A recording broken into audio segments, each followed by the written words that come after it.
So the multilateral construct that we saw coming out of the Second World War, the multilateral construct which we assume, the multilateral construct which underpins the United Nations, maybe cannot be presumed. Something far more polylateral has to be considered.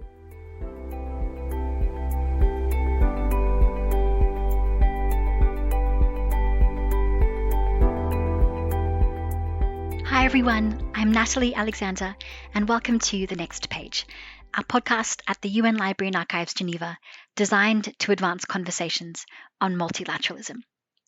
Today we have a guest joining us all the way online from London. His name is Dr. Randolph Kent, and he is the director of the Humanitarian Futures Initiative, but also visiting professor at the African Leadership Centre at King's College in London, and is also working with the Royal United Services Institute on a program called the Futures Project. So, Dr. Kent, thank you so much for joining us on The Next Page.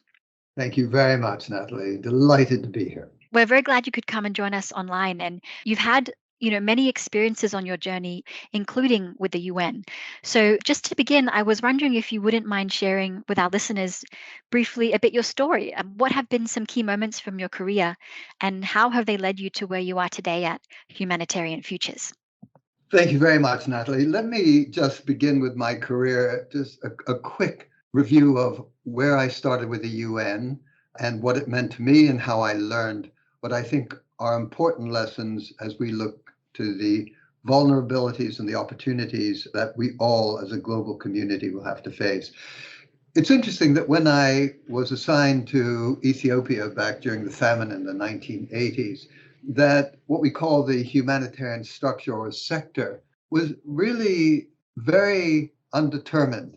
There was no true basis or consistency. And what we began to see is that then what was regarded as pandemonium, in other words, the inability of humanitarian organizations to get together to have a focus, a common focus, just wasn't there.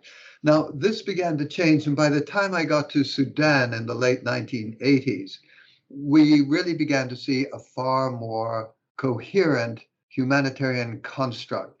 But one of the things that I picked up when I was serving as the emergency coordinator in the Sudan was that the sector that we had now become a sector which was composed of different organizational segments that were reluctant to interact. And that reluctance, I think, is a major issue that pervaded the rest of my career, and I think even where we are today in terms of humanitarian construct. After Sudan, I went to New York to work with the Undersecretary General who dealt with humanitarian issues. And what I really began to see, although I should have seen it beforehand, is the true political dynamics of humanitarian issues. So it's not a question of relief and assistance being outside the political construct. All too often, humanitarian assistance was about politics. And that was, I think, fascinating, but extremely disconcerting. After that, after New York and Geneva, I then went to Rwanda in 1994-95. As you know, this was a tragic period of the humanitarian sector and the global sector, because what we had seen was a genocide resulting in the loss of 800,000 people massacred in 3 months. Now, I mention this because not only was it an extraordinary tragedy, but what really came to my mind as we look back at that Rwanda crisis was, as the humanitarian coordinator, what we did is to pile in tons of quote unquote humanitarian assistance. We piled in the clothing and the food and the shelter. But what we forgot to do, what we didn't do, is to say, when a country loses 800,000 people in 3 months, where's the social, psychological assistance? Where's the psychological assistance? What are the assumptions that we make and made about what others need? And here we begin to get something which I think really has to be seen, understood, and changed. And what were they? One is, who are we to just assume that we knew what Rwanda required? Why and where was the discourse? And that was all too often absent. The second thing that relates very closely is our perception of we're the global north, the humanitarian interveners, and we are inherently resilient. And the global south is vulnerable. And in a sense, the resilient north can guide, determine what the vulnerable south needs. And that too came out of Rwanda.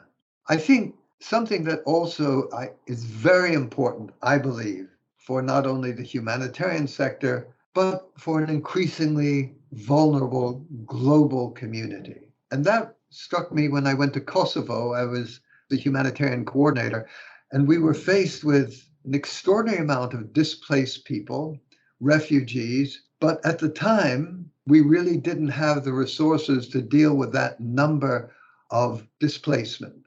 But it's interesting that the NATO forces, and in this case, the British forces, took an initiative to develop camps for the displaced, be they refugees or just displaced within country, set up camps, provided assistance, food, and the like, far better than we were able to do. And you sit back and say, well, who really is the humanitarian? What are the boundaries of a humanitarian worker? What does one mean by those with humanitarian roles and responsibilities? Is it humanitarian sector? Is it the military? Where's the private sector? And in one sense, what came out of Kosovo for me was, well, who is the humanitarian? Now, I went after Kosovo to Somalia. And Somalia was fascinating in so many ways. In the midst of conflict and extraordinary upheaval, we had hoped that maybe we were now getting towards a place where there might be peace in a kind of foreseeable future. But the fact of the matter is, we still had to deal with conflict throughout. That it seemed to be a country that was breaking up, that there was no coherence or consistency. And then we were faced with a cattle epidemic in a country that was so dependent upon livestock and the trading of livestock. And here, what were we going to do? And then what was really interesting, as we were groping and looking for solutions, we began to pick up the fact that there were now more and more veterinarians from Somalia through the conflict zones all the way to Somaliland who were monitoring the movement of cattle all the way across the country. And how? Through mobile telephones. And what came out of this was, where does one look for innovation? Were we sufficiently sensitive to the kind of innovations that were occurring in Somalia when we were looking for solutions that we thought would be best? So what did I learn? From my experience when it comes to the humanitarian sector, when it comes to global vulnerability, I think the first thing is we have to look at the kind of systems that we have in place, which we didn't have in Ethiopia. We have to get away from institutional rivalries, or we will not really come up with the kind of integrated solutions that are so essential. I think we cannot assume that we can determine what the vulnerable and the affected are like. Different kinds of engagement are necessary. And that is certainly what Rwanda showed me. And then Kosovo raises the fundamental question in the global community, well, who are the humanitarians? And then, as I recall and think back on the challenges of Somalia, how do we look for innovation that is appropriate to meet the kind of crises that we will have to face? And Natalie, these are the sort of issues that came from my career in the United Nations, and which led me then to the whole concerned with future humanitarian challenges, or in other words, humanitarian futures. Thank you, Randolph, for sharing all of that. And definitely, you have seen a lot in your career. And we could talk about a range of things today, but seeing as you've also been working a lot through different crises, one thing to hone in on today is, the work on analyzing the global issues and the global threats that we face today, and how effective are we as an international community to be able to manage and respond to these threats. So you're working at Humanitarian Futures. I was wondering if we could begin firstly with a definition of what is a global threat. In your work, what do you define as a global threat that we should be really looking at today? Fine, thank you. I think that if I may just give a kind of overall framework for this, and that is, how do we see the global community in which we are all part of? And whatever one says about the kind of rise of conflict, the kind of isolation that seems to be emerging, the kind of populism that seems to be isolating countries, the fact of the matter is we are interconnected, interrelated, and interdependent. Now, let me just then move on to the kind of crises that I think we should be sensitive to. I think if you take a look at present crisis drivers, things such as the erosion of the Earth's ecological bandwidth, the possibility of bioengineered pandemics, the whole question of cybersecurity failures, and dare I say, an issue that we too often ignore, and that is the persistence of weapons of mass destruction. And then, obviously, perhaps the downsides of transformative technologies. These are all exponential factors which define present crisis drivers and their impacts. And in that context, I haven't mentioned climate change and its consequences. And I think that is also a crisis driver that we're very aware of. One of the other crisis drivers that I think has global impacts is this whole question of converging crisis drivers.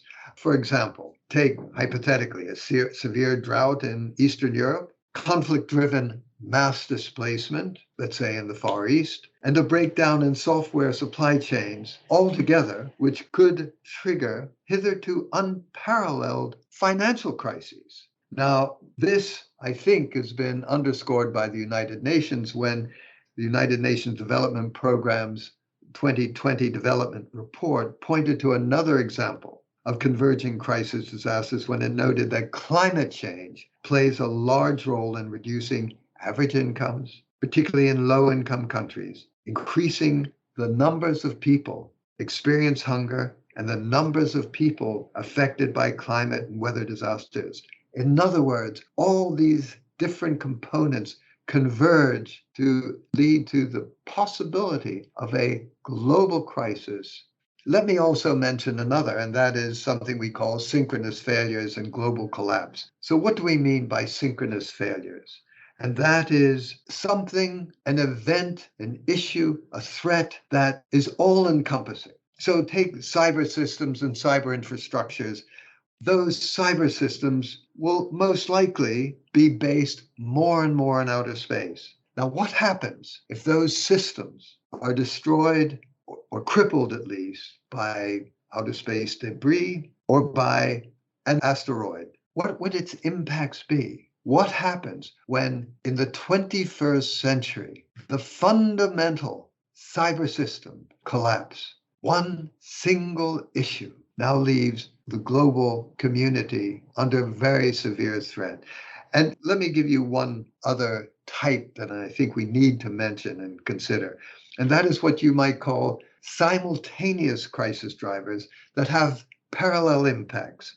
These are separate crises that are now beginning to happen, hypothetically, across the globe. So let's just say a mega tsunami takes place at the same time a kind of 2008 financial crisis occurs. And at the same time, conflict ensues between Saudi Arabian and Iranian coalitions, all over perhaps a 12-month period, all affecting stability, all affecting systems, but in their entirety, really impacting upon the survival and security of the global system. So these simultaneous crisis drivers, these synchronous failures, these cascading risks and converging crisis drivers, and certainly what we face today are all the types of crisis drivers that we have to be very sensitive to now and certainly in the future. This is really fascinating. And I think what I take away quite clearly is that we have to note how interconnected and intersectional the global crises we face are today. So I'm Yeah, wondering sure. if you're able to connect this to futures thinking now. So what is futures thinking? And how will it help us to be able to manage and predict and react to these interconnected crises that we are facing now, but also in the future? No, Natalie, one of the things I remember, we had this study at something in the UK called the Royal United Services Institute. And we had a very interesting and distinguished panel who were asked to explore these kind of issues. And at the very last, somebody who had extensive experience in British government, was a minister, etc., said, one of the greatest threats that the global community has to face is organizational behavior. It is the stovepiped, self-serving organizational behavior that is reluctant to go beyond the comfort zones, to go beyond and look at issues that leave too many questions unanswered, is a threat as perceived by the organization to its survival. And I really do take that point, that the danger of organizational behavior, and I think that we have to be very sensitive to its consequences. And now that leads me to this whole question of what is humanitarian futures thinking? The first thing I really want to underscore is that it is not about prediction. It is trying to get an organization to think what might be, and really do my capacities to deal with those kind of plausible, possible threats really are able to deal with these kind of issues? Are we willing to be more speculative? Are we willing to understand, and this is critical, are we willing to understand the challenges that we have to face? So what is Humanitarian Futures about? And what did we try and do? And what is Futures about? And as I said earlier, Futures is not about prediction. Futures is about, for us, sensitizing organizations to the what might be. So I'd say there are 5 things that we try and achieve. The first is that by using futures methodology, by bringing to the fore plausible threats and testing how organizations might deal with this, what we really want to do is to say, how anticipatory are you? Do you have the capacity to be sufficiently adaptable? How adaptive are you? So we have anticipation, in other words, the willingness to think differently, to look for the what might be's. And in asking that, does one have the adaptive capacity to adjust to those plausible threats? I think the third thing after anticipation and adaptation that we look for is this whole question of collaboration. It is fascinating, and now I go back to my experience in the Sudan, the reluctance in so many ways that organizations have to really collaborate on a consistent and integrated basis. But if we don't have that kind of level of collaboration, we will not really be able to deal with the complex crises that we will inevitably have to face, whatever they might be. So how does one collaborate? What are the advantages of collaboration that not only ensures an integrated approach to dealing with a common threat, but where collaboration is also an advantage to me? So new forms of collaboration is a third kind of thing that we look for. And here again, where does one look for innovation?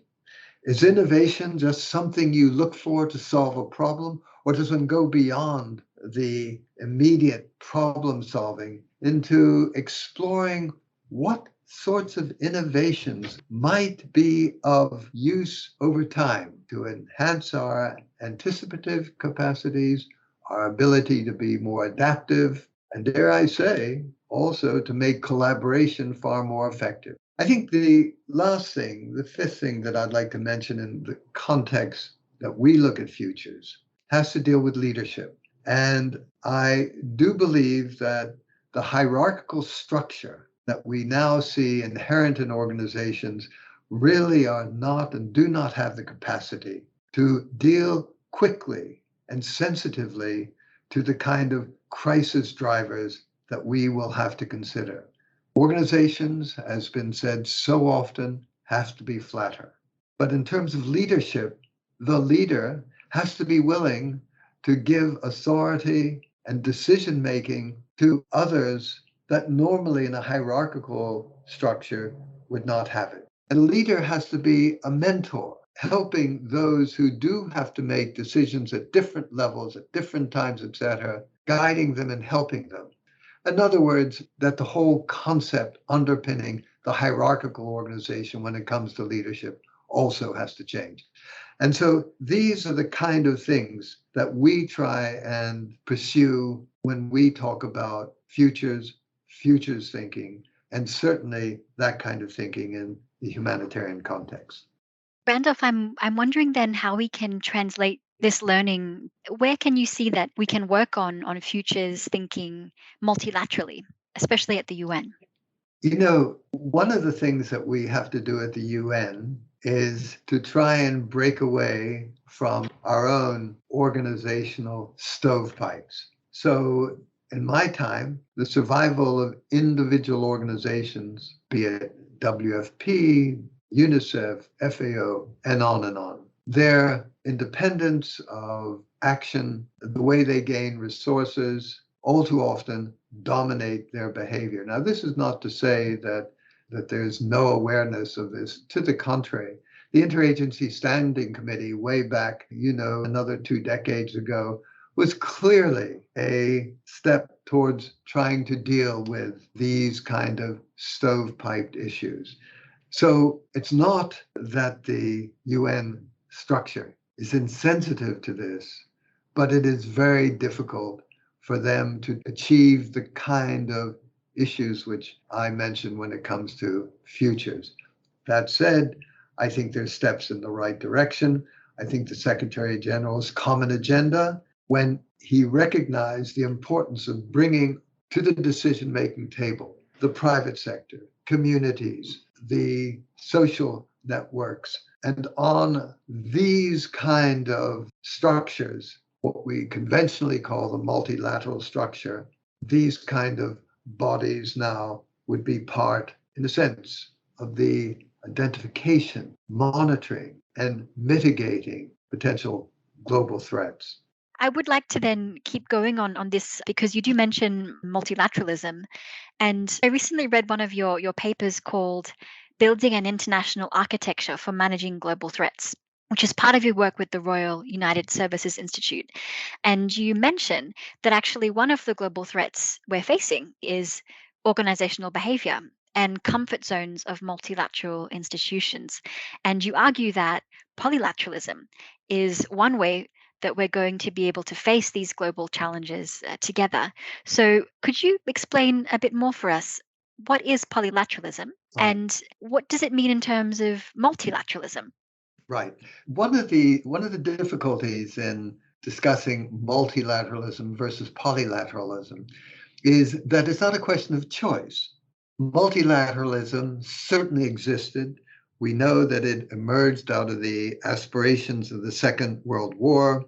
It was a state-based, quote unquote, multilateralism, and based upon the assumption that ultimately the role of state would determine the directions of international organizations, the creation and enforcement of binding treaties, and the identification of issues of global consequence.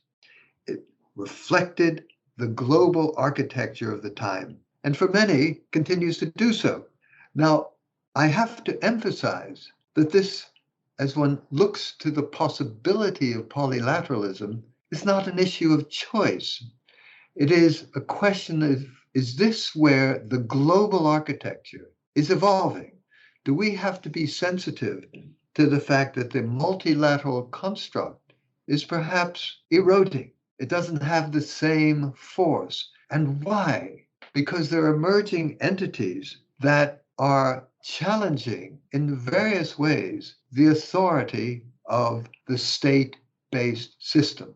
It's not a question of choice. It's a question of, that seems to be the case, atomization in that sense, where so many social, political, and economic dynamics are determined in so many ways by what I call fluid, self-organizing entities. Now, these self-organizing entities, be they the private sector, the social networking, exist in parallel and frequently independently of conventional state structures.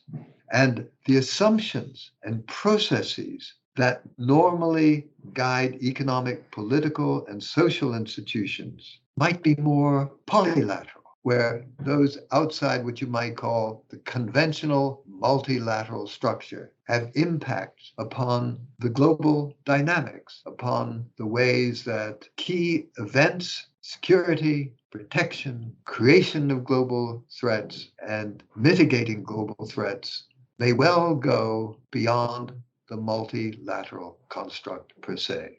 I mean, I think to some extent, the argument about multilateralism conceptually perhaps will give way to polylateralism when it comes to technological transformations. The proliferation of communications technologies will be a kind of factor in moving the concentration of power, and this is critical. Where is the concentration of power? Away from states and institutions, and in various ways will transfer it to alternative virtual and physical networks, organizations, local communities, and individuals to a very significant degree. And this is such a key point. The sheer complexity of the global community and what we have to face will lead to a kind of polylateralism, and polylateralism, which in turn will see the kind of issues and the kind of solutions which are not state-based.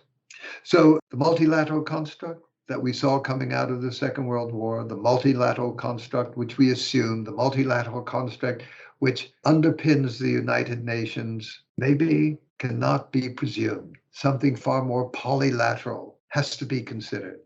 And in so saying, 2 points I'd like to make. One is, more and more, many analysts see that we're dealing with what you might call the overburdened state.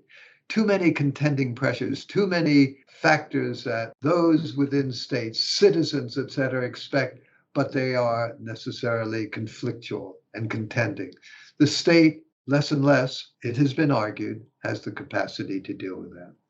Also, there are those who criticize the United Nations as a very key multilateral construct to have shown very little progress in dealing with some of the greatest solutions which we face. In part, it's not due only to the structure of the United Nations. It has to do with the way states use the United Nations, but it also explains why other sectors, those outside the state, seek their solutions to problems not necessarily within the conventional multilateral construct. And what will this mean practically if we look at building polylateralism? What does this mean for the UN? What will it take to get there? Does it mean kind of redesigning everything? Or, as you say, is it an evolution that we to kind of live through? That's such a good point, because I think when I do talk about polylateralism, people say, well, how do we construct it? Polylateralism is not something that one creates. It's not a tool that is manufactured. It is a point in the history of the modern system of governance where more and more there are actors who are not part or are unwilling to just rely upon the multilateral construct. More and more there are entities, be it the private sector, be it the social communications, be it many communities, by the way, be it the urban communities where one urban body would perhaps have more in common with another than would they do with their respective states. So all we're talking about is this is nothing that we can create. It is something that, if the assumptions that we are moving into a more polylateral construct is the case, is a paradigm that seems to decision makers to underpin our global community, then now in answer to your question, we have to be very clear about how we use together, how we collaborate, states, non-state actors, to come up with global solutions. We have to be sensitive to polylateral construct where states per se are not the dominant determinants of action. Very, very interesting. Dr. Randolph, we've talked about a lot of things today, and I'm wondering if we could just end on one last question for you, and that is, do you have hope for us as a global community that we're going to meet these challenges and threats that you mentioned? Will we make it, and what will it take? I attended a lecture by a very eminent historian named Margaret Macmillan, who's done a lot of work on the First World War and its consequences. And someone asked Professor Macmillan, are wars always bad? And she said, one has to understand that the consequences of war can often be positive societal change. And to some extent, one saw that in the post-World War II. Treaties and alignments and structures such as the UN. I wondered, in answer to your question, whether what we're going to see, as there's so many contending issues that where crises are almost become a normal pattern of life, be it the Ukraine, be it pandemics, be it financial collapse, be it, if you like, the decrease and decreasing availability of key resources, the consequence of climate change, and on, that we see now. I wonder if this is the equivalent of war. And maybe out of this, we might see lessons that actually are recognized as lessons that are common, but are essential for our own individual survival. And maybe this narrative of crises that we are going through now might lead us to a kind of post-war world where we now begin to recognize we need to modify our constructs. We need to make them more sensitive to the kind of what might be's. We have to change our organizational behavior. We have to learn more about new forms of collaboration. And that might be a very positive result of where we are now in this world full of crises and populism and collapsing governmental structures. Thank you very much for your final words there. And actually, we do have an episode on the podcast with Margaret Macmillan. So we'll make sure to also have that in the show notes. We'll also include the link to Humanitarian Futures Online, as well as your recent paper, Building an International Architecture for Managing Global Threats. Dr. Randolph Kent, thank you so much for joining us on the podcast, and we wish you all the best as you continue your work. Thank you. Thank you very much.